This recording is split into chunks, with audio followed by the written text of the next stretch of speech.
Mr. President, sang-ayon po kaya ang ating ginagalang na minority leader na kaya dahil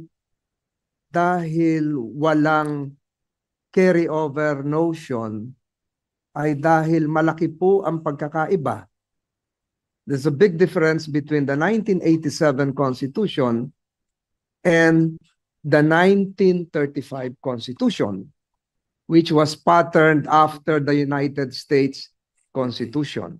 And I would like to have this placed on the records, Mr. President. Sa US Constitution, 100 po ang senador at nag-i-eleksyon po every 2 years ng 33 senators. Ang naiiwan pong senador sa Estados Unidos pag nag-i-eleksyon ay 67. Because 67 plus 33 is 100. 67 is sufficient to comply with the provision of the US Constitution to convict in an impeachment case. Dahil 2/3 po yon ay 66.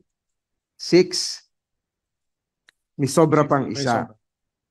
Sa atin pong saligang batas noong 1935, kung inyo pong susuriin, ang atin pong senador na bumubuo rin ng impeachment court ay 24. Subalit, Mr. President, in the 1935 Constitution, ang eleksyon po natin ay 8, 8, 8. Tuwing mag-i-eleksyon ng senador, ang i-elect na senador kasama sa mga kongresista ay 8 senador lamang. Ang may iwan po ay 16. And 16 is 2/3. Enough to have a quorum as well as to convict or to acquit. In our present constitutional scheme, 1987 Constitution, we also have 24 senators, but we conduct elections every 3 years for 12 senators. Meaning to say, Mr. President, yung may iwang kalahati na 12 is not sufficient to constitute a quorum, dahil 12, dapat 13, much more convict. Because to convict, you need 16 senators, Mr. President. Is it now the proposition of the good minority leader that the constitutional spirit as enshrined in the 1935 Constitution, the same as the spirit prevailing, although it is not as admitted by the good minority leader, textually enshrined, the same as the 1935?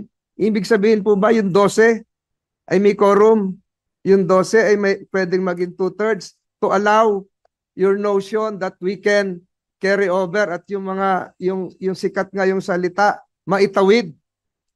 Tama po ba yun, Mr. President? Ako, Mr. President, yung 2/3 kasi is actually that was probably just the decision of the framers of the Constitution. They could have made it 1+1. They could have made it 3/4. So it's maybe by accident that 2/3 is equal to 8 plus 8 is 16 is 2/3, so 24. But I do not think that was really the point, Mr. President. But at any rate, we have to live with the 1987 Constitution. So we look at the 1987 Constitution.